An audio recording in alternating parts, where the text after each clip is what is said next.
Mesdames, Messieurs, bonsoir. Soyez les bienvenus à ce webinaire Cyber Challenge. Alors, on va vous expliquer ce que c'est ce fameux Cyber Challenge. C'est tout simplement une initiative du SNI supportée par le SPF Finance ainsi que des fonds européens qui est là pour vous accompagner, vous, en tant que profession libérale, à vous aider justement dans votre cybersécurité, dans votre bonne hygiène numérique, si on peut l'appeler comme cela. Et donc, tout simplement, il y a un site internet, Cyber Challenge, que je vous mets déjà dans le chat. Je ne vais pas trop en parler parce qu'on reviendra sur ce fameux Cyber Challenge tout à l'heure. Mais ça me permet de vous introduire le chat où Félix nous fait déjà un petit coucou. N'hésitez pas à nous faire, comme Félix, un petit bonsoir dans le chat. Ça nous fait toujours plaisir de voir que vous êtes là avec nous. Le chat, c'est vraiment là pour la papote. N'hésitez pas à nous partager vos avis, vos conseils aussi entre vous, hein, parfois entre pairs. On aime bien justement se conseiller. Bonsoir à Christelle et à Marguerite qui sont là avec nous. Si vous avez des petits soucis techniques aussi, n'hésitez pas à le mettre dans le chat. On est là pour vous aiguiller. Petite recommandation d'usage, généralement utiliser Google Chrome et rafraîchir la page. Ça résout 85-90% des problèmes. Si vous avez des questions, mettez-les dans l'onglet questions. C'est plus simple pour nous y retrouver. Et puis, nous avons un petit onglet sondage, mais ça, on y reviendra tout à l'heure. Alors, je ne suis bien évidemment pas seul pour présenter ce webinaire. Je suis en compagnie de mon ami Alexandre Pluvinage. Alexandre, bonsoir. Bonsoir Adrien. Comment vas-tu? Très bien, merci. Bonsoir à toutes et bonsoir à tous.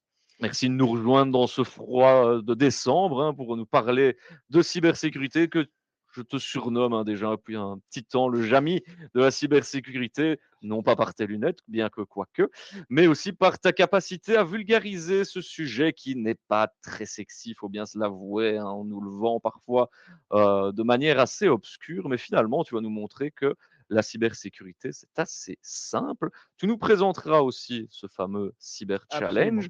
Mais avant, on va peut-être reprendre les bases et faire une petite sensibilisation à la cybersécurité pour Exactement. qu'on soit tous sur un pied d'égalité. Parce que rien que ça peut déjà nous sauver grandement. Absolument, effectivement. Et moi, je vais vous faire une promesse, on ne va pas aller dans des grandes considérations de cybersécurité, on va aller dans du concret. C'est-à-dire qu'aujourd'hui, je vais vous expliquer, mais je vais vous montrer. Ça sert à rien d'arriver de pas savoir ce qu'on va faire. Et même, j'ai presque envie de dire, si vous êtes devant votre ordinateur, c'est bien, devant votre téléphone, ça marche aussi. Vous pouvez le faire en même temps que moi. Comme ça, quand le webinaire est terminé, eh bien, au moins une partie sera faite et le reste, eh bien, vous le ferez avec le Cyber Challenge. Alors, moi, je suis, si je peux partager, tu vois mon serveur ou est-ce qu'on voit mon slide? Pas encore. Il ne s'affiche pas? Il ne s'affiche pas. Non, si, il s'affiche. Attends. Ah là, il faut un petit peu de temps pour qu'il arrive. Il est Il est voilà. capricieux. Ah, C'est moi qui ai fait une mauvaise, voilà, il c'est est moi là. qui ai fait une mauvaise manip. Je donne des conseils et je fais des mauvaises manips. Donc moi, je suis responsable de lutte anti-fraude et tout ce qui est expertise. Alors chez ING Belgique, c'est ma fonction principale. Mais vous le voyez, je suis aussi depuis maintenant, bien ça fait 5 ans, podcasteur. Et je suis, j'ai presque envie de dire malheureusement le seul podcasteur francophone belge sur le sujet. On devrait être beaucoup plus nombreux parce que ça vous permettrait d'avoir beaucoup plus d'informations. Mais si avant, après, vous voulez avoir plus d'informations sur la sécurité, la lutte antifraude, parce que malheureusement, ces fraudeurs essaient de nous voler notre argent en permanence, eh bien, vous allez voir le fraudeur, le hacker et vous. Vous trouverez ça sur YouTube, vous retrouverez ça sur TikTok, sur Instagram. Enfin, il n'y a aucun. C'est Je partout. vous ai mis le lien dans le chat Ah d'ailleurs, bah, si c'est vous génial. voulez retrouver le podcast d'Alexandre qui va nous présenter le petit menu du soir. C'est la tradition. Exactement. Alors, au menu du soir, on va revoir comment on protège son identité en ligne. Là encore, c'est plutôt simple et la plupart des choses bah, vous les connaissez déjà, donc on va les faire ensemble. On va sécuriser ces appareils parce que c'est bien de fermer la porte, mais il faut aussi, même si on a une bonne serrure, il faut fermer les fenêtres, il faut réparer les trous dans les murs. On va mettre ces données à l'abri et j'ai vu que dans les participants, il y a des gens qui traitent des données très sensibles. C'est bon de les mettre à l'abri et puis on va finir avant de parler du cyber challenge par quelque chose qu'en fait on devrait tous savoir. Et c'est même une promesse que moi je vous fais maintenant. Je vous promets qu'en fait, à la fin de ce webinaire, vous ne serez plus du tout sensible au phishing. C'est-à-dire que quand vous recevrez un message de phishing, que ce soit un SMS ou un email, eh bien, vous ne tomberez plus dans le piège. Et on va voir exactement comment dans une minute, tous ensemble. On va commencer par protéger son identité en ligne. En gros, c'est fermer les portes. J'ai une question pour vous. Quelle est votre présence sur internet? Est-ce que vous avez un site internet, un webshop, des médias sociaux, un email? A priori, tout le monde a un email et l'email, on n'y pense pas assez, mais c'est une présence sur internet. C'est un endroit où il y a des informations sur vous et souvent sur des gens qui sont en relation professionnelle, voire familiale et amicale avec vous, ou d'autres d'ailleurs. Beh, répondez Le dans le chat. sondage qui Alors est l'email, bah, voilà, apparu à c'est l'écran ça. directement, bah, oui, hein, ça, 38 d'entre vous, ont un email, bien évidemment. C'est généralement la porte d'entrée, la base finalement de tout son accès numérique et on en parlera justement à quel point c'est important de sécuriser cette base. Ensuite, beh, beaucoup ont des médias sociaux, un peu moins ont des sites internet. Une personne nous a dit autre personne ici n'a de webshop. Mais donc, on va voir que tout cela finalement, tous ces médias Oui, sont des portes d'entrée, mais exactement, pour notre activité et justement pour nous causer du mal. absolument et on n'y pense pas assez souvent et presque envie de dire, le but, c'est pas d'avoir peur, c'est juste de les sécuriser, mais un domaine, un site internet, c'est une présence en ligne. Si elle n'est pas sécurisée, si quelqu'un d'autre peut aller modifier les pages de votre site, par exemple, bah, on peut faire dire des choses à votre site qui ne sont pas ce que vous voulez mettre en avant. Pareil pour un webshop. L'email, s'il y a une présence qui est la plus critique aujourd'hui sur internet, c'est l'email. Pourquoi? Bien d'abord parce que si je vais demander à réinitialiser le mot de passe de n'importe quelle plateforme sur laquelle vous êtes, ça va arriver dans votre email. L'email, c'est la présence centrale. Toutes les plateformes que vous allez, tous les sites où vous achetez en ligne, tous les abonnements que vous prenez, toutes les relations professionnelles que vous avez, arrive à un moment ou à un autre dans votre email. Si celui-là est mal sécurisé, bah, j'ai énormément d'informations sur vous. Je ne parlerai même pas des médias sociaux. Je pense que Mmh. ça, on a tous compris qu'il fallait bien les protéger. Effectivement, il peut se passer plein de choses qu'on ne veut pas. Alors, comment est-ce qu'on va protéger cette présence en ligne? Bah, en gros, que ce soit un site, que ce soit un email, que ce soit un webshop ou des médias sociaux, finalement, on considère ça comme une maison. On va simplement fermer la porte et fermer la porte à clé avec une clé complexe, hein, donc un mot de passe, on le connaît. On a tous entendu parler de ce mot de passe qui doit être complexe, unique, différent, généré par un gestionnaire de mot de passe. C'est très bien. Si vous faites ça, c'est très bien. On va voir qu'il faut Mmh. faire autre chose à côté, hein, second facteur, mais c'est déjà formidable. Mais quelque part, hein, ça fait 15 ans que je suis dans le métier, on le sait, aujourd'hui, ça ne fonctionne pas. Le nombre de mots de passe qui sont d'abord faibles, hein, les mots de passe les plus utilisés comme AZERTY, comme le prénom 1, 2, 3, ce genre de choses. On a beau faire de la sensibilisation comme je le fais aujourd'hui, on sait que ça ne fonctionne pas. Les gens ne vont pas utiliser des mots de passe différents et complexes. Pourquoi? Et les études psychologiques l'ont montré, simplement parce qu'on a peur de Mmh. les oublier. Au Louvre, c'était le mot de passe d'ailleurs, Louvre, lors du fameux vol qui est donc même les plus grandes institutions finalement, Oui, n'en parce que sont ce pas sont des bon mots de passe exemple. qui sont créés par des humains et nous sommes tous humains. Nous avons tous peur d'oublier ce mot de passe. Mmh. Si j'ai plus mon mot de passe pour mon email, mais je rentre plus. Heu, enfin, c'est pas tout à fait vrai, je peux le réinitialiser finalement, mais il va arriver dans quelle mailbox? Donc effectivement, on peut, logiquement avoir peur de le perdre.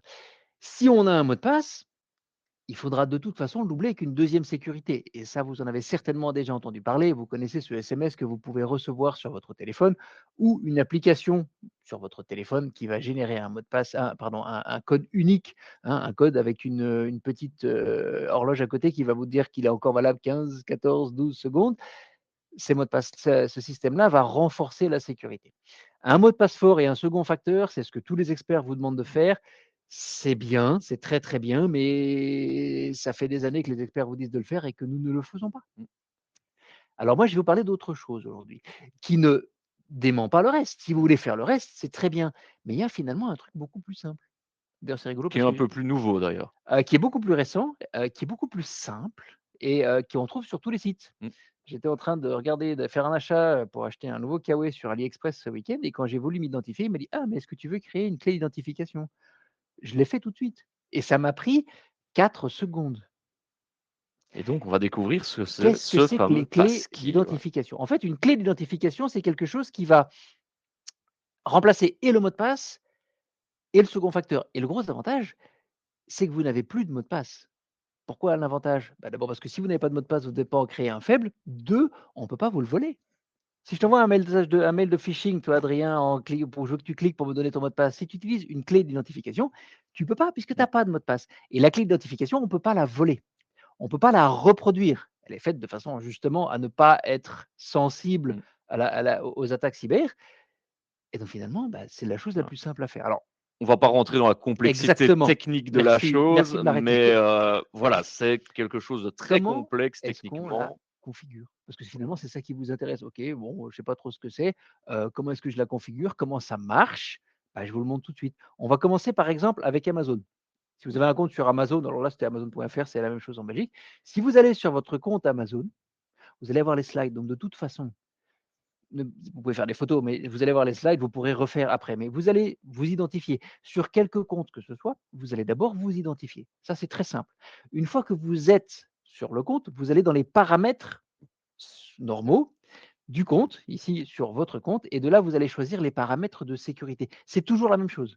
Je m'identifie, je vais dans les paramètres du compte et je vais dans la page sécurité. Et là, je vais trouver tout simplement la clé d'identification. Alors, j'ai masqué les données de-dessus parce que ce sont mes données personnelles, et je fais créer ou modifier, moi, elle avait déjà été créée, la clé d'identification. Je la configure, je vous montre les étapes. C'est juste cliquer, hein, c'est 1, 2, 3, 4. On la configure, on va la sécuriser avec ce qu'on appelle les biométriques, son empreinte digitale ou sa reconnaissance faciale suivant ce que utilise votre ordinateur ou votre téléphone et c'est fini. C'est aussi simple que ça. Je le répète et je vais vous montrer après, je pense que c'est Facebook que j'ai fait, effectivement. Ah non, c'est Google, tiens, hop. Je le répète, vous vous identifiez. Vous allez dans les paramètres, vous cherchez la page des paramètres de sécurité et quand vous trouvez clé d'identification, vous faites cliquer pour la choisir, cliquez pour la configurer, vous signez avec votre empreinte digitale ou votre reconnaissance faciale, elle est déjà créée. Qu'est-ce qui va se passer après? Parce qu'une fois que c'est fait, oui, OK, très bien, mais je Mmh. fais comment? Eh bien, quand vous allez retourner sur le site, il va vous dire: «Tiens, tu as une clé d'identification, tu veux l'utiliser?» Bah oui, vous faites «oui» et vous validez, soit votre empreinte digitale, soit votre reconnaissance faciale, vous êtes rentré. Ça vous a pris une demi-seconde. Si jamais, c'est la petite chose à savoir, vous êtes sur un site internet, enfin sur un ordinateur ou un téléphone qui ne connaît pas votre clé, parce que c'est pas là-dessus que vous l'avez Mmh. configurée, qu'est-ce qui va se passer? Il va vous montrer, il va vous dire: «Est-ce que tu veux utiliser une clé d'identification?» «Oui». Il va vous montrer un code QR que vous scannez avec votre téléphone, vous validez avec votre empreinte digitale ou votre reconnaissance faciale, c'est fini. C'est beaucoup plus simple. Il y a 2 facteurs dans la clé d'identification, donc ça remplace et le mot de passe et le second facteur et vous êtes identifié. Je vous montre comment on le fait pour vous montrer comment c'est simple sur Gmail. Je m'identifie, hein, je vais m'identifier sur mon Gmail. Je vais aller dans la partie home, dans la partie pardon, dans la partie security, hein, sur le compte, hein, on le voit ici, hop, un peu plus petit, sur la partie sécurité et en bas, je vais choisir alors passkey, clé de sécurité, clé d'identification. Je vais pour la créer, hein, on la choisit, on la crée, on la signe, c'est fini. On la choisit, on la configure, on la signe, c'est fini. C'est tout ce qu'on a à faire et après, bah, on n'utilise plus jamais un mot de passe, c'est aussi simple que ça. Alors, Alexandre, moi, je vais me faire l'avocat du diable Vas-y, parce que vas-y. tu sais très bien qu'il y a beaucoup de gens qui sont réfractaires aux nouvelles technologies. D'ailleurs, les mises à jour, on en parlera tout à l'heure, mais c'est aussi une des raisons pour Mmh. lesquelles certaines personnes ne les font pas, Absolument. qui n'ont pas confiance en ces fameux biométriques, hein, que ce soit empreinte digitale ou Ouais. reconnaissance faciale. Qu'est-ce que tu leur réponds aux détracteurs qui vont te dire: «Ouais, mais non, ça, j'ai pas confiance, j'oserais pas faire ça pour mon entreprise. Au moins, mon mot de passe, je le connais, je suis sûr qu'il lui arrivera rien». Je comprends et je l'entends souvent. Donc Je merci me pour cette doute. question parce que tu pas je pense que il y a beaucoup de gens qui nous regardent, qui peuvent penser la même chose. Hem, Aujourd'hui, un mot de passe faible, c'est une porte ouverte et ce sont des mots de passe qui sont achetables sur internet, ils sont faciles soit à deviner, soit ils ont été volés et ils sont réutilisés. Hem, Ça veut dire qu'ils vont rentrer. Ça veut dire que votre site, votre email ne sont pas protégés avec un mot de passe aujourd'hui, s'il est simple, s'il est réutilisé. Tout ce qui est biométrique, on ne peut pas le copier. On a au début des gens qui disaient: «Oui, mais peut-être». Aujourd'hui, les avancées au niveau de la technologie sont tellement importantes, on ne le fait plus. On ne sait plus copier ça. Ça veut dire qu'il y a pas de risque aujourd'hui avec vos biométriques de qu'on rentre à votre place sur votre appareil. D'ailleurs, sur votre téléphone, je fais un petit aparté parce qu'il y a encore des gens qui utilisent un code. Je prends le train tous les matins et je vois des gens ouvrir leur téléphone avec le code, alors que je le sais parce que je sais quel modèle je vois le téléphone, je sais quel modèle ils ont. Ils ont la reconnaissance faciale qui est pas configurée, mais je vois leur mot de passe. Bon, je regarde évidemment, je ne le retiens pas. Mais ce que je veux dire, c'est que si la personne qui le voit était mal intentionnée, il suffit de le voler, on a accès à tout. Mmh. Les biométriques aujourd'hui, c'est la solution de sécurité. OK, ben voilà, on espère que ça aura pu, convaincre, certaines, personnes réticentes à cette technologie. D'autant plus que, beh, ici les passkeys ouais, quand même assez récents. Ce sont vraiment les très gros acteurs qui s'y mettent.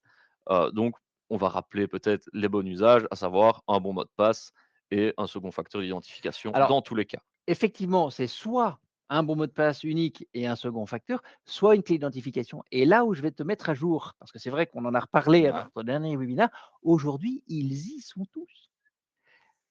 Je veux dire que ce soit Facebook, si vous avez une voiture, BMW, Mercedes, Renault, ils l'ont.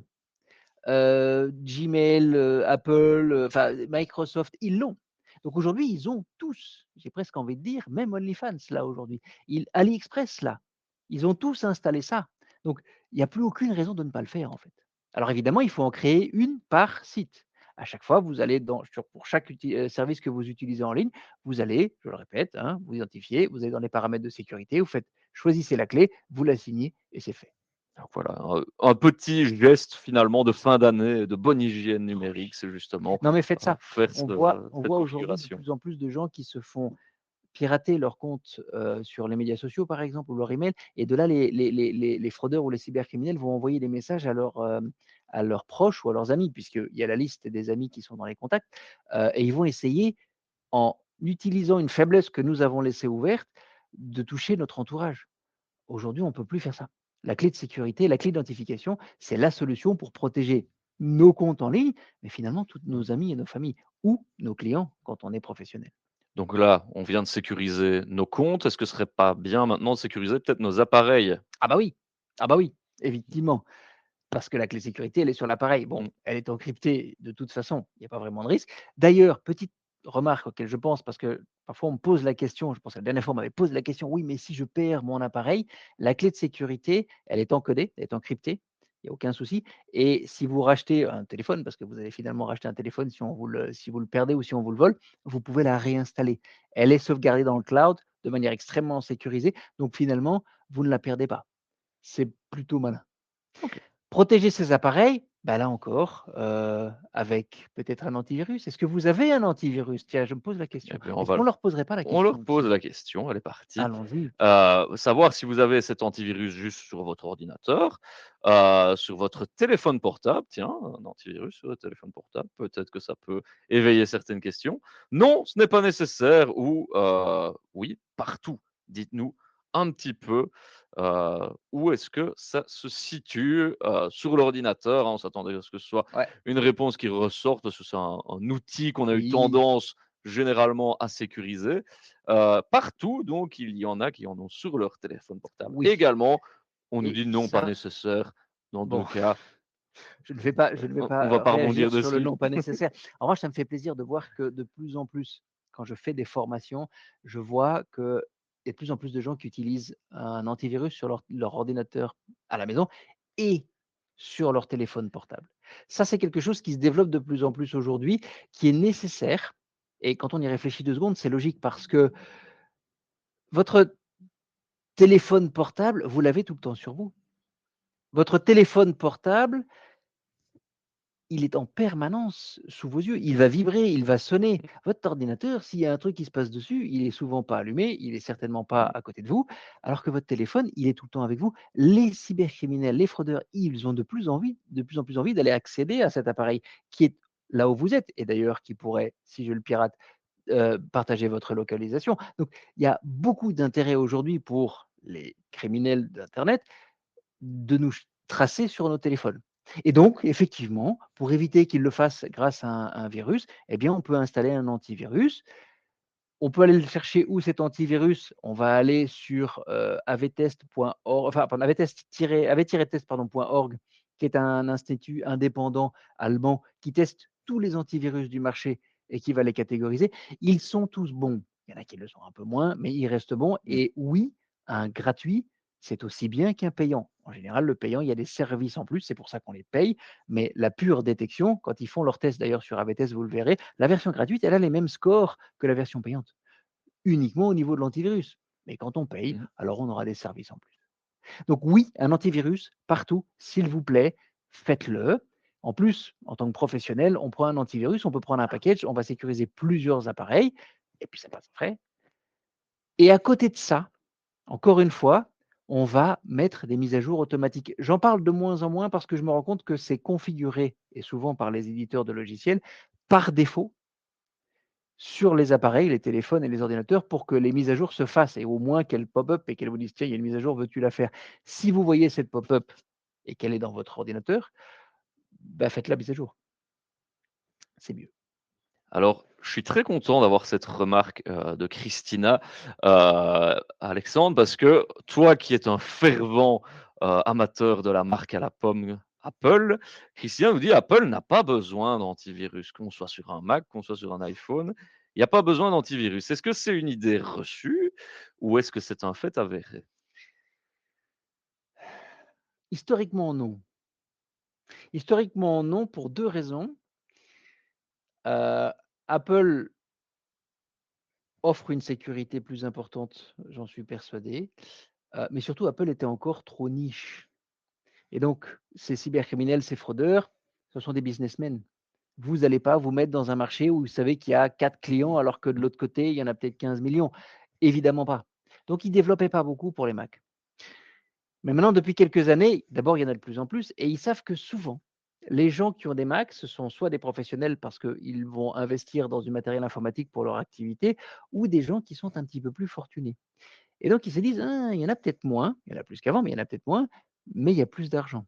Donc oui, il y a des virus pour Mac. Oui, chaque année, on voit le nombre de virus pour Mac augmenter, et donc le risque, il est là. Alors moi, j'ai un antivirus sur mon Mac. D'ailleurs, c'est très drôle parce que pendant qu'on faisait la répétition, enfin le Mmh, setup, j'ai mis à jour mon antivirus parce mmh. que C'est très bien de le j'ai partager. reçu l'information: «Tiens, il y a une nouvelle version, est-ce que tu veux?» «Bah oui, vas-y». Donc oui, moi j'ai un antivirus. Sur mon iPhone, je n'en ai pas. Alors attention, mais c'est important de le dire, je le scanne parce que mon antivirus que j'ai sur cette machine, je le branche sur mon téléphone régulièrement et à chaque fois, il va lui aller faire un scan. Pourquoi est-ce que moi j'ai choisi cette solution? Bah, je suis super prudent, voire légèrement paranoïaque. Résultat, je prends très, très peu de risques avec mon matériel informatique. Je sais sur quel site je vais, je ne clique quasiment sur rien. Je sais détecter le phishing, ce que je vais vous apprendre tout à l'heure. Donc je sais que comme je prends très peu de risques, les risques, ils sont limités et donc un scan, une fois de temps en temps, c'est au moins une fois par semaine, mais parfois plus, ça suffit. Maintenant, si on n'est pas sûr, bah, il vaut mieux avoir un antivirus. Pourquoi? Parce que lui, il est à l'entrée. Tout ce qui va rentrer dans votre appareil passe à travers l'antivirus. C'est lui qui va dire: «Wow, j'ai détecté un truc qui est pas bon» et là, il vaut mieux en avoir un.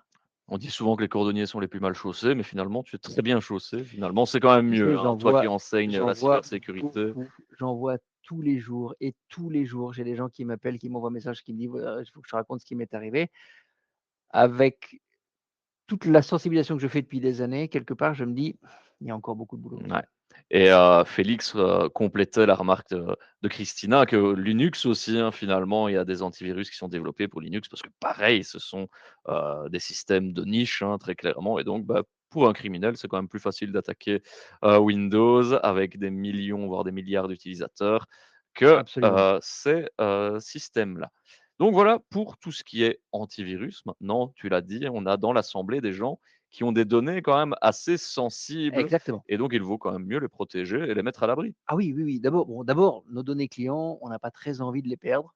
D'abord parce que c'est notre business. On sait qu'aujourd'hui, quoi qu'on fasse, les données de nos clients sont quelque chose dont on a besoin pour faire de la sensibilisation, pour faire de la promotion, on peut pas se les faire voler et en plus, on peut pas être celui qui va les perdre. Parce que ça, c'est encore pire.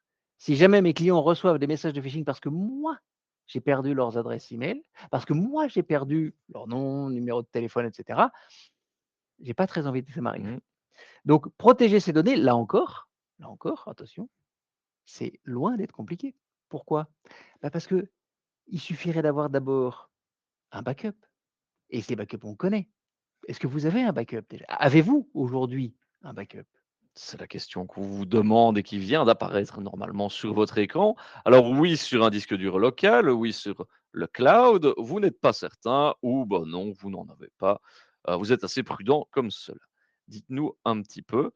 Le disque dur local a encore bien la cote, hein, 44 pour l'instant. Le cloud, vient ensuite, en deuxième position. Certains ne sont pas certains. Ça pareil aussi Alexandre, moi j'entends souvent aussi parler de gens qui n'ont pas confiance dans le cloud parce que finalement on envoie, nos données là quelque part, on ne sait pas ce que, on va en faire tandis que, bah, finalement sur mon disque dur externe, je suis sûr qu'il est en sécurité. C'est une bonne pratique ou pas? Alors, es-tu sûr qu'il est en sécurité? C'est ça la question. Non, hem, la vraie difficulté, c'est qu'on va se retrouver avec 2 situations. J'envoie mes données à l'extérieur, oui, je prends peut-être un risque, ou je les garde ici, mais alors j'ai la responsabilité de les sécuriser. Quand on regarde le cloud, où est-ce qu'on va aller les mettre ces données? On va aller les mettre chez Apple, hein, on va les mettre chez dans l'iCloud, on va les mettre chez Google Drive, on va les mettre chez OneDrive si on a un compte Microsoft. On peut avoir d'autres solutions spécifiques, mais la plupart du temps, ces backups, on les a déjà. Ces systèmes de cloud, on y a accès. Si vous avez un Mac, vous avez accès à iCloud. Si vous avez une licence Microsoft 365, vous avez accès à OneDrive. Si vous avez un Gmail ou si vous utilisez les services de Google, vous avez accès à Google Drive. C'est déjà là et ces gens-là, la sécurité de vos données, c'est leur boulot. Ils peuvent pas se permettre d'avoir des données qui sont volées quand on leur donne. C'est leur business model. Donc après, la question, c'est plus de se demander: «Tiens, est-ce que si je les envoie sur internet, elles sont mieux protégées que si je le fais moi-même?» C'est: «Qu'est-ce qui est meilleur pour protéger des données? Microsoft ou moi? Apple ou mon disque dur?» Je vais pas répondre à la question. Ce que je veux juste mettre en avant, c'est le fait qu'il y a une autre façon de voir les choses.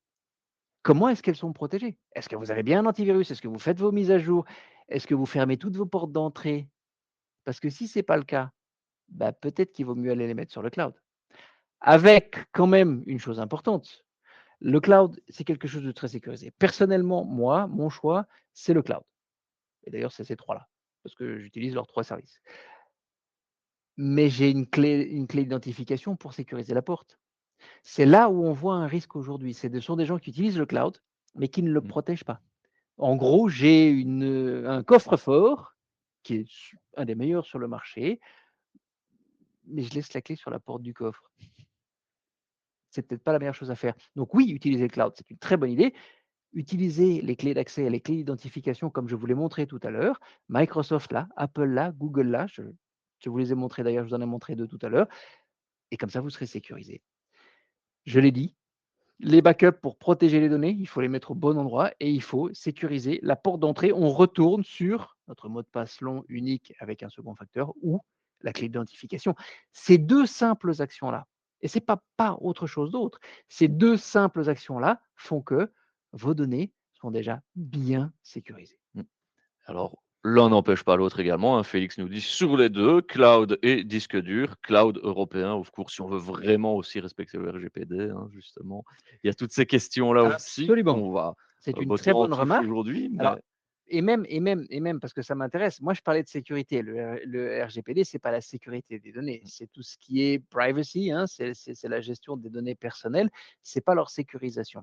Et ce sont des choses que parfois on mixe un petit peu, mais Microsoft aux États-Unis fait du très bon travail.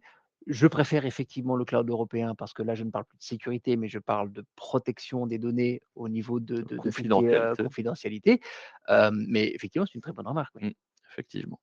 Alors, une fois qu'on a fait tout ça, tu nous as fait quand même une promesse que je retiens Ouais, moi, hein, il ouais, y a ouais, depuis ouais, ces ouais, ouais, 29 ouais. minutes de webinaire, c'est qu'on va en finir avec le phishing aujourd'hui et donc, bah, je te propose une fois que tu auras fini de te, rafraîchir, de nous dire Écoute, comment tu comptes en finir je avec me le phishing désaltère ce parce que soir? c'est à mon avis un des moments les plus importants de votre journée.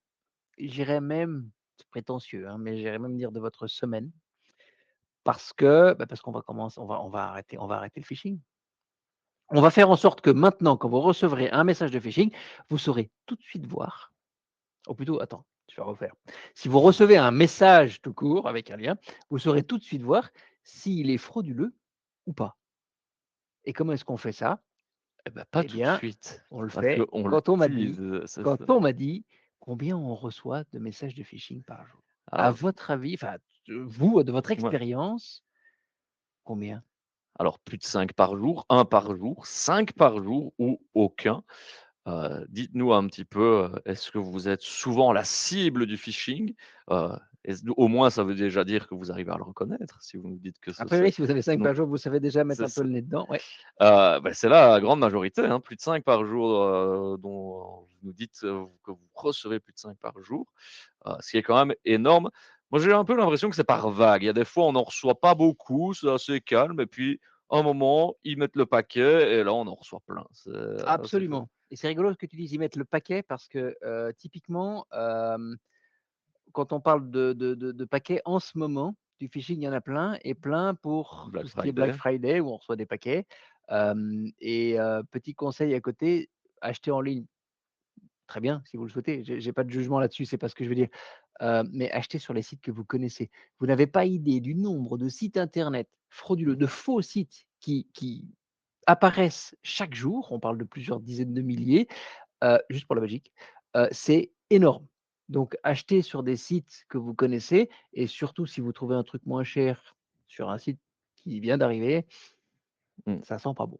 Mais ces sites, ils arrivent aussi par email parfois, hein, parce qu'on reçoit un mail en disant: «Oh regardez, super promo en ce moment, il ne reste que 5 articles» et on vous propose d'aller sur un site internet. Mon but, c'est de vous montrer comment on voit où est-ce qu'on va.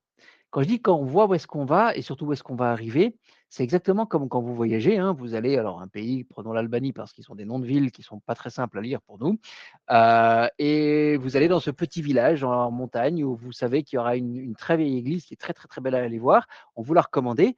Comment est-ce que vous savez que vous arrivez dans ce village? Bah, vous lisez le panneau. Vous lisez le panneau, avec votre papier en dessous parce que c'est des noms qui sont souvent très, très compliqués, mais vous lisez le panneau à l'entrée du village. Et bien là, on va regarder comment est-ce qu'on lit le panneau à l'entrée du site internet, donc sur le message. Je vous ai créé, c'est ce que vous voyez à votre écran maintenant, un nom de domaine, alors fait pour vous, spécifiquement pour l'exercice, il est plutôt facile à lire, qui commence par un HTTPS. L'HTTPS, c'est important. Attention, le S qui vient quelque part de sécurité ne veut pas dire que le site est sécurisé. Ce qui est sécurisé, en fait, l'HTTPS, c'est un protocole de communication entre votre appareil et le serveur de l'autre côté. Et donc, c'est ce transfert de données qui est sécurisé, qui est en fait encrypté. C'est pour ça que c'est de l'HTTPS et c'est pour ça que c'est important quand on va rentrer un nom, prénom, une adresse email, surtout quand on va faire un paiement, que le site soit en HTTPS. Parce qu'alors, on encrypte le transfert de données et votre numéro de carte, bah, il n'y a personne qui peut le lire.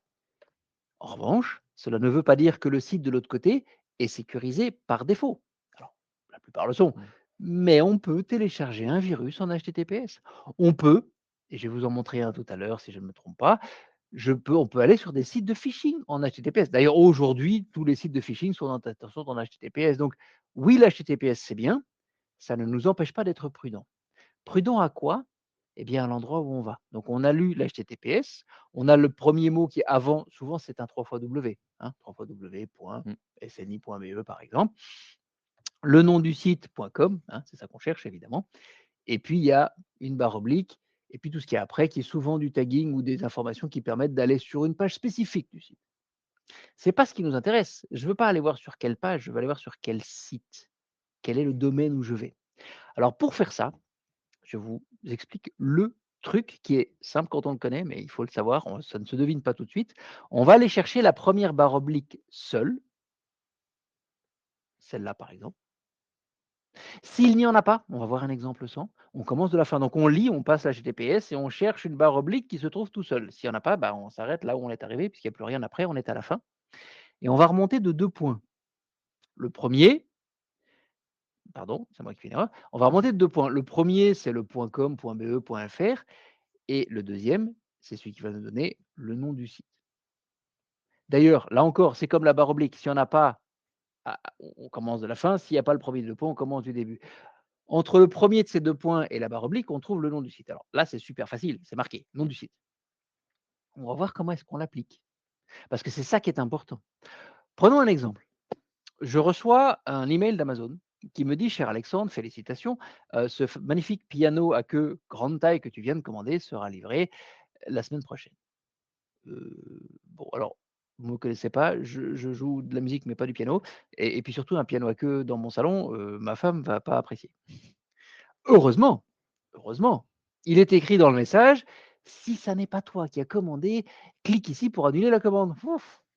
Mes coups de bol, tout va bien. Je vais pouvoir cliquer pour annuler et là je regarde. Si je regarde et que je regarde, j'utilise la technique que je vous ai donnée ici, je regarde où est-ce que je vais et je retrouve ce site-là. Alors je dois HTTPS, OK, on a dit qu'on allait pas le chercher. Première barre oblique toute seule, elle est ici, je remonte de 2 points. Le site, c'est amazon.fr. Là, j'ai un problème. Là, j'ai un problème parce que on va me livrer un piano. C'est réellement Pourquoi je dis Amazon ça? J'ai derrière. un mail d'Amazon qui va vers, le site d'Amazon et donc ça veut dire que c'est vrai. C'est un exemple. Maintenant, dans le chat là, tiens, prenez votre clavier dans le chat. Écrivez-moi quel est le nom du site d'Amazon en Belgique. C'est pas amazon.fr. C'est quoi le site d'Amazon en Belgique? C'est pas amazon.be non plus d'ailleurs.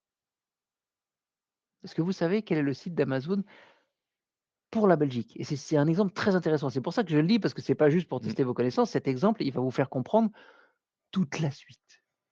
Point Est-ce que vous l'avez? .com.be nous dit Alors voilà, bon, il y a des gens qui savent déjà Béatrice. la fin de la qui cassent Amazon.com.be nous dit exactement. Félix, ouais, que des bonnes Voilà. réponses, Le hein, vous étiez site d'Amazon en Belgique que tout le monde connaît et Béatrice, je reviens sur ce que tu as dit dans une seconde. Le site d'Amazon en Belgique qui est connu, c'est amazon.com.be. Alors pourquoi amazon.com.be? J'ai encore un petit peu de temps, je fais attention à l'heure, mais je vais vous raconter une petite anecdote que vous pourrez réutiliser, quand vous irez boire un verre avec des collègues un ou des repas de amis. fin d'année, hein, on y Au arrive repas de fin bientôt. d'année, quand quelqu'un vous dira: «Mais tiens, j'ai commandé sur Amazon», vous direz: «Tu as commandé sur quel Amazon?» «Bah, Amazon Belgique». C'est le quoi? Amazon.com.be. Est-ce que tu sais pourquoi c'est amazon.com.be et pas amazon.be? Eh bien, vous allez le savoir.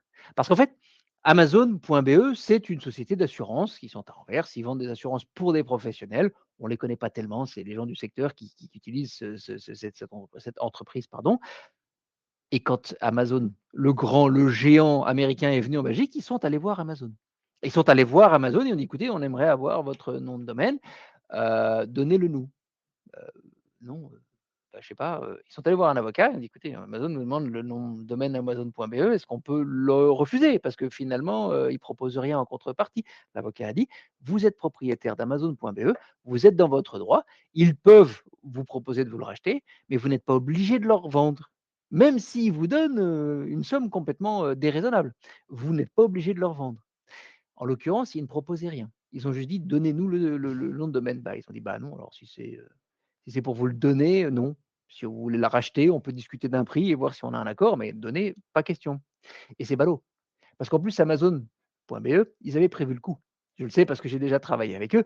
Ils avaient acheté Amazon Assurance.be, Amazon Verzekering.be pour les néerlandophones et Amazon Insurance.be pour les anglophones. Ils avaient déjà tous les noms de domaine alternatifs au cas où on viendrait leur offrir un prix raisonnable pour leur nom de domaine. Bah, on l'a pas fait. Ils ne l'ont pas vendu. Et Amazon s'est dit: «Bah, puisque c'est comme ça, c'est pas grave». Et c'est exactement ce que Béatrice a dit. Ils sont allés acheter autre chose. Si vous utilisez la règle que je viens de vous dire, première barre oblique, seul je remonte de 2 points, effectivement, Béatrice avait raison. Le site d'Amazon en Belgique, c'est com.be. Le nom de domaine, c'est com.be. Le Amazon, c'est ce qu'il y a avant et le 3 fois W aussi, ce sont des sous-domaines, mais le vrai site, le nom du site internet, c'est com.be. Si vous allez voir sur les sites qui référencent les propriétaires des noms de domaine, le propriétaire de com.be, c'est Amazon en fait. Voilà. Et ben, vous Petite pourrez anecdote briller en amusante, société petite anecdote pour ces amusante, fêtes mais de fin d'année. surtout qui permet de comprendre en fait comment on se protège. Parce que là, typiquement, on connaît la règle. C'est com.be, c'est pas Amazon, bah, évidemment. Ils font la communication sur amazon.com.be, on est d'accord. Mmh. Mais le site, c'est com.be. Alors maintenant, petit test quand même, et là je vais vous faire travailler un tout petit peu, ne serait-ce que pour voir si vous avez compris. D'ailleurs, si vous avez un doute, posez la question parce que je suis là encore maintenant avec vous. C'est le moment de me demander si vous n'avez pas compris, que je puisse vous réexpliquer. Mais typiquement, là, on a un message, alors c'est un message de phishing, hein, soyons clairs, qui se fait passer pour la banque ING et qui dit que bah, il y a un problème avec l'authentification et que ils ont été, le compte a été bloqué et qu'il faut le débloquer en cliquant sur le lien. Quel est le nom du site sur lequel on va se rendre si on clique sur ce lien? Dites-le nous dans le S'il vous chat plaît, pour pour que je pouvoir puisse voir si mettre vous ça avez bien compris. Normalement, oui, parce que souvent, ils répondent bien à cette question.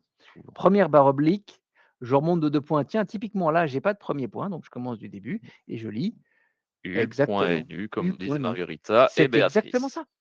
Le site, c'est U.nu. Ça veut dire que on fait passer pour une marque, et là, on va rester dans le secteur bancaire, on se fait passer pour une banque, quelle qu'elle soit, et on va sur un site qui n'est pas celui de votre banque, bah, c'est du phishing. Aussi bête que ça. Ça, ce truc-là, là, on a une marque qui est usurpée et un nom de domaine qui va évidemment pas vers la marque, et qui n'a rien à voir. C'est ce qu'on voit dans 99 des cas. Il y a un petit pourcent qui se développe un petit peu parfois, pas toujours, parce que c'est pas si simple à faire pour eux, où le nom de domaine que vous lisez, il ressemble quand même un tout petit peu avec le message. Il y a un truc qui va vous faire douter et je dois vous les montrer ces 2 exemples que j'ai récupérés parce que c'est important de comprendre qu'en fait, ils vont essayer de nous manipuler. Là, typiquement, dans Netflix, il dit qu'il y a un problème de paiement, que je dois mettre à jour ma méthode de paiement. Le site internet, je ne vais pas vous demander de me le taper dans le chat parce qu'il est très long. Si on prend la règle, première barre oblique seule, il n'y en a pas, je commence de la fin, je remonte de 2 points, le premier c'est .com et ensuite je remonte pour un autre point, il n'y en a pas, je commence du début. Le site c'est paiement-netflix-abonnement.com. Ça ressemble très fort à un truc qui pourrait être légitime. Ça ressemble très fort avec les mots-clés en plus du message que je Mmh. vois. Sauf que le site de Netflix dans le monde entier, vous devriez le savoir, c'est netflix.com, partout. Et donc, on voit qu'effectivement, ça n'est pas le cas. Et j'ai un deuxième exemple, et en plus avec des gars dyslexiques, parce qu'ils se font passer pour la société de livraison de colis Bipsot. Et là, si j'utilise ma règle, première barre oblique, je remonte de 2 points, c'est suivi-bipost.com. Et ça, en revanche, on le sait, le site de Bipost en Belgique, c'est bipost.be. Si jamais vous aviez un doute, vous utilisez la règle, vous lisez et vous dites: «Quand même ce paiement-netflix-abonnement.com, je suis pas sûr de mon coup là». Eh bien, vous ouvrez votre navigateur internet, vous tapez Netflix dans Google ou dans n'importe lequel que vous utilisez et vous verrez que le premier choix qui va arriver en dessous des publicités, hein, le vrai site, vous verrez que c'est Netflix. Pareil pour la poste, pareil pour tous les sites internet. Donc si vous avez un doute, vérifiez, mais au moins sachez comment vous lisez le nom de domaine. Alors on a appris à le lire, première barre oblique, on remonte de 2 points. On a appris à le lire dans un SMS, on va aussi apprendre à le lire dans un email parce que c'est un tout petit peu différent. Dans le SMS, on vient d'en voir 3. Vous lisez là où vous allez. Ce que vous lisez est la réalité. Dans un email, C'est plus celui-ci vicieux. celui-ci est en néerlandais, mais parce que je l'ai reçu en néerlandais, c'est un vrai message de phishing, qui se fait passer pour un certain. Typiquement là, si vous utilisiez la règle que je vous ai donnée, vous dites: «Ah bah écoute, première barre oblique, je remonte de 2 points, c'est acerta.be, tout va bien». Non. Dans un email, d'ailleurs, ils auraient pu très bien vous le savez, les longues d'emails où vous devez cliquer sur une image pour aller sur un site ou sur un bouton où il y a écrit, «Cliquez ici, abonnez-vous, rendez-vous sur notre site». Les emails, c'est ce qu'on appelle de l'HTML. On peut avoir des couleurs, des boutons, on peut faire de la mise en page et donc on peut cacher le lien, ce que là, ils ont fait. Typiquement, ce que vous devez faire dans un email, vous allez passer le curseur de votre souris sur le lien sans cliquer dessus et vous allez avoir arrivé le nom du site sur lequel vous allez. Là, vous lisez et là, vous savez où vous allez et là, typiquement, vous allez en Russie, ce qui sent pas très bon puisque le site, vous l'avez vu, première barre oblique, je remonte de 2 points, be4739.ru. Regardez-le quand même bien ce lien. Une personne qui aurait suivi le webinaire en faisant autre chose et qui n'aurait compris que la moitié ou qui n'aurait écouté que la moitié va dire: «Ah oui, je dois mettre ma souris, je vais lire, je lis HTTPS et qu'est-ce que je dis au début? Acerta.be». Enfin, c'est pas vrai. Ils sont dyslexiques, c'est Arceta, mais c'est pareil. C'est vrai. Acerta.be. Ah bah, tout va bien. J'ai lu et j'ai vaincu, hein? Non. Vous vous allez toujours chercher la première barre oblique sur la page commence de la fin et vous remontez de 2 points parce que là, ils ont essayé de nous tromper avec un acerta.be alors que le vrai site, c'est be4739.ru. Je vous montre un autre exemple où ils se font passer à nouveau pour la banque ING. Vous avez passé votre souris sans cliquer et là, vous pouvez lire ou pas, parce que c'est tout petit, que vous allez sur ing-menubr.pw. C'est pas la banque ING. Mais tu le disais tout à l'heure, on est beaucoup plus souvent sur nos téléphones portables. Je sais pas, passer de souris moi sur mon téléphone Tu as pas de portable. souris sur ton téléphone? Bah non. Ah bah non, moi non plus. Juste. Donc, pour les téléphones, il y a un truc aussi. Le téléphone, si vous êtes alors sur un message, c'est pareil, on l'a dit, les messages, les SMS, les messages, sur, Messenger ou sur WhatsApp, vous lisez où vous allez, il y a pas de souci. Sur un email, je vous montre un petit exemple. Vous allez mettre votre doigt sur le bouton, vous allez cliquer sur le lien, mais sans lâcher. Vous allez appuyer sans lâcher pendant quelques secondes et vous allez voir arriver une petite fenêtre qui va vous montrer où vous allez. Donc les 3 choses importantes que je veux encore répéter parce que ça doit rester dans votre tête toute votre vie, s'il vous plaît. Première barre oblique, je remonte de 2 points, c'est comment est-ce qu'on le lit. Dans un message, on le lit comme c'est, dans un message, un texte, message texte ou un SMS. Sur un email, on va simplement le révéler en posant sa souris ou en appuyant dessus sur son smartphone et c'est tout. Avec ça, il n'y a plus de problème. Donc maintenant, à chaque fois que vous recevez un message avec un lien, vous regardez où vous allez avant de cliquer et vous êtes protégé. Et même si vous regardez après avoir cliqué, parce que vous pouvez encore le faire, c'est pas très grave. C'est mieux de le faire avant. Mais si vous avez cliqué, vous pouvez toujours dans la barre de navigation de votre navigateur internet utiliser la même technique parce que c'est le même nom de domaine. C'est encore première barre oblique, je remonte de 2 points et là encore, vous pouvez le faire. Si à ce moment-là, vous avez reçu le message, vous avez cliqué, vous êtes sur le site, vous vérifiez. Si à ce moment-là, vous vous rendez compte que c'est frauduleux ou vous fermez la page, il n'y a pas de risque. OK? Si vous avez rentré un mot de passe, un code, un numéro de téléphone, là, vous l'avez donné au fraudeur, donc il faut prendre action. Il faut changer son mot de passe. Si vous étiez sur un faux site bancaire, vous appelez votre banque parce que, bah, le risque existe. Mais si vous n'avez rentré aucune donnée, ils n'ont rien reçu, vous fermez votre site votre navigateur et tout va bien. Et donc, c'était ton petit conseil de Oui, fin d'année, même ton petit cadeau de Saint-Nicolas, on peut dire. voilà.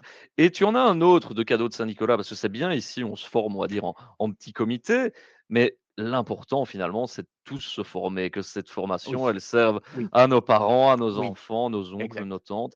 Et il y a des petits modules justement en ligne pour ça. exactement. Alors, moi, j'ai travaillé avec ces web parce que c'est mon équipe qui les a fabriqués, ces 3 premiers modules. On travaille sur les autres, il y en a 3 autres qui vont arriver. Hem, vous pouvez déjà scanner avec votre téléphone le code QR qui s'affiche à l'écran. De toute façon, si je ne me trompe pas, Adrien met le lien dans le chat. Hem, le premier phishing regarde où tu vas, c'est exactement ce que je vous ai expliqué. Pourquoi je sais que c'est ça? Parce que c'est moi qui l'ai fait. D'ailleurs, vous allez voir ma tête dans les vidéos. Le deuxième sur les escroqueries est intéressant. Le troisième sur l'authentification à 2 facteurs, bah, si vous ne l'avez pas ou si vous ne voulez pas, ce serait dommage d'ailleurs de ne pas le faire, mais quand même, si vous ne voulez pas aller utiliser les clés d'identification, c'est quand même pas mal d'aller voir comment on se protège avec un second facteur. C'est pas un cadeau que pour vous. Si on pouvait partager ce module, en tout cas le premier, avec tout le monde autour de nous, avec toute la Belgique en fait, bah, il y aurait plus de fichiers en Belgique. Parce que vous l'avez vu, on s'en protège relativement facilement. C'est un quart de seconde d'attention, je regarde où je vais, ça colle avec la marque, non, ça colle pas, c'est de la fraude, je ne vais pas cliquer dessus. Si tout le monde savait ça, d'ailleurs, si ce SMS Netflix, par exemple, que je vous ai montré tout à l'heure, si votre grand-tante, votre maman, votre grand-mère ou toute personne autour de vous, vos enfants, cliquaient dessus, enfin le recevaient, à votre avis, ils cliqueraient dessus ou ils le détecteraient? Si vous pensez qu'ils cliqueraient dessus, moi, je pense que ce serait pas mal de leur proposer. Donc c'est vraiment quelque chose que on ne fait pas d'argent là-dessus, hein. C'est le site de Web, c'est le site du gouvernement. Si on pouvait tous, nous, comme les fraudeurs qui parlent entre eux, qui s'aident, qui se vendent des trucs, qui se soutiennent, si on pouvait se protéger nous les uns les autres, bah, on pourrait enfin faire front commun contre ces fraudeurs et bah, limiter les risques de phishing. Je ne sais pas si vous avez vu, hein, mais Febelfin, la fédération bancaire belge a publié les chiffres du mois de juillet du phishing en Belgique.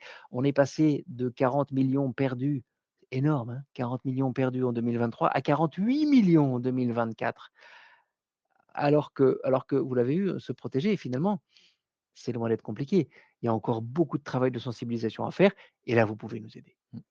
Eh bien, merci Alexandre pour cette première partie de présentation parce que c'est la première partie. On a parlé là de très beaux cadeaux à Exactement. faire de fin d'année et on en a un autre justement de beaux cadeaux finalement, c'est ce fameux Cyber Challenge dont on vous Ouais, a ouais, parlé ouais, ouais, en ouais, début de présentation. Je vous remets le lien justement, dans le chat pour que vous puissiez aller faire un tour. Alors exact. ne vous inquiétez pas, vous allez avoir les slides juste à la fin de cette présentation ainsi que le replay. Mais donc l'idée, c'est que vous puissiez aller voir un petit peu sur ce site parce que le Cyber Challenge, c'est tout simplement un accompagnement informatique en termes de Absolument. cybersécurité. C'est quelque chose qui vous est proposé ici gratuitement et tu ne me contrediras pas, Alexandre, c'est quelque chose qui, à la base, coûte quand même assez cher. Absolument, absolument. Moi, je travaille dans la cybersécurité, dans la lutte antifraude, des services comme ça qui vont, vous proposer de la sensibilisation, qui vont, scanner votre présence en ligne, qui vont vous envoyer un rapport, et qui vont en plus vous proposer un coaching avec un spécialiste qui va prendre contact avec vous et qui va répondre à vos questions, qui va vous donner des conseils, ça coûte super cher. Parce que les experts en cybersécurité, il y en a pas tellement. Oui, ils sont chers et souvent ils sont pris par les grosses entreprises. Donc en gros, c'est quelque chose auquel nous, en tant qu'indépendants, en tant que commerçants, on n'a pas toujours accès. Et là, typiquement, on peut. Alors, heureusement, hein, c'est aussi sponsorisé par le SPF Economy et l'Union européenne, mais c'est offert par le SNI. C'est quoi ce Cyber Challenge? Bah, je l'ai dit. C'est en fait un service professionnel au service de votre présence en ligne. Et c'est super simple de s'y mettre. D'ailleurs, si vous êtes devant votre PC, tu as mis le lien Tout à dans fait. le chat, donc on va même s'inscrire ensemble. Le reste, vous allez voir, c'est super simple. Moi, ce que je voudrais qu'on passe, c'est juste l'identification et l'inscription qui est gratuite.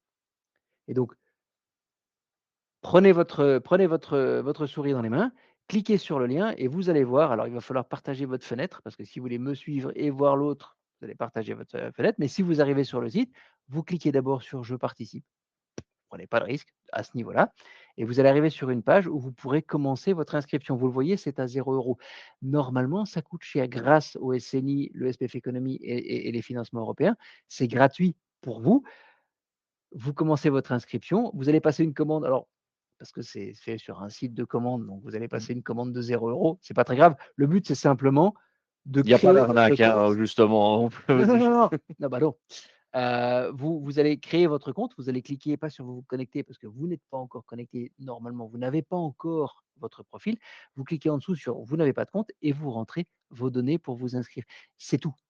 À partir de là, vous allez pouvoir faire vos différentes opérations, rentrer les différents les vo votre adresse, votre adresse postale pardon et votre site internet et en confirmant, vous avez accès au Cyber Challenge. Et vous y trouvez quoi? Bah, c'est exactement ce que je vous ai dit.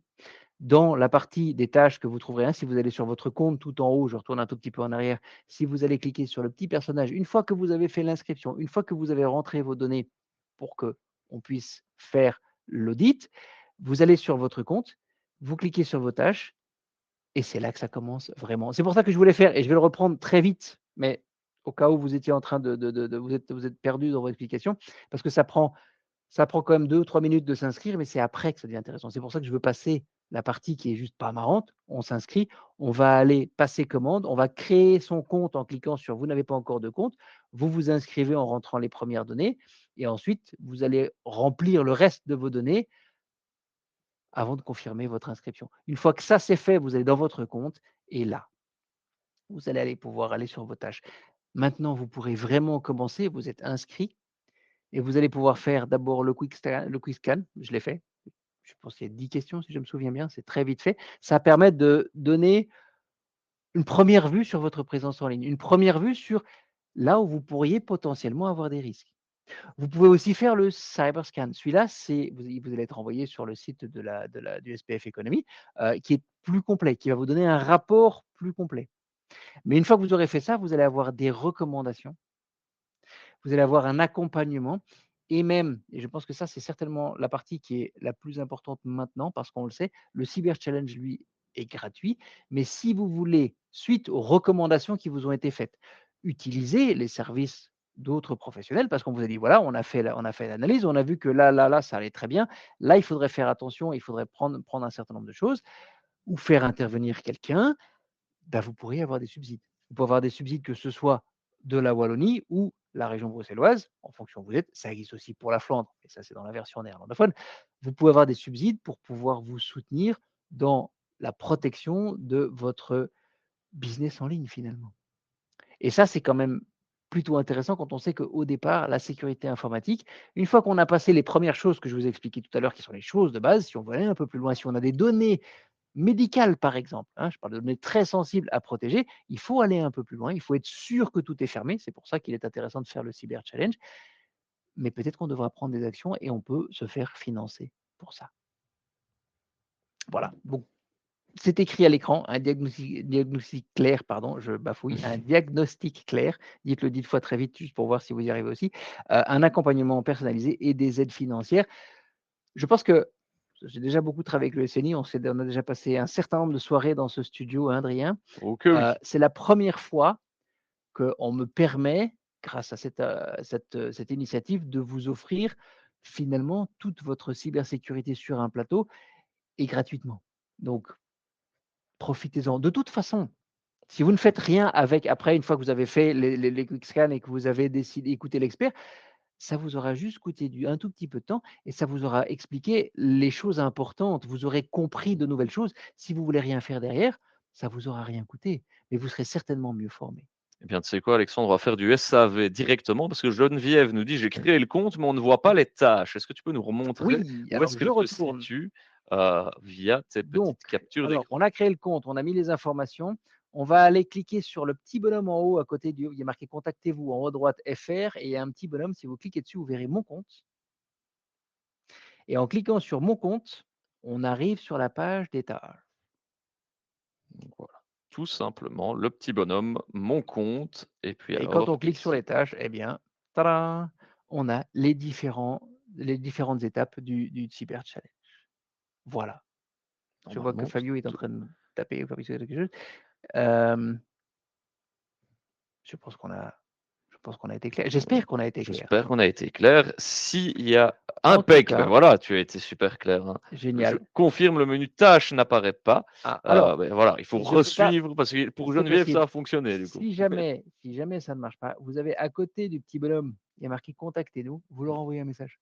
Ils vont le faire pour vous. Ils vont être là pour vous expliquer.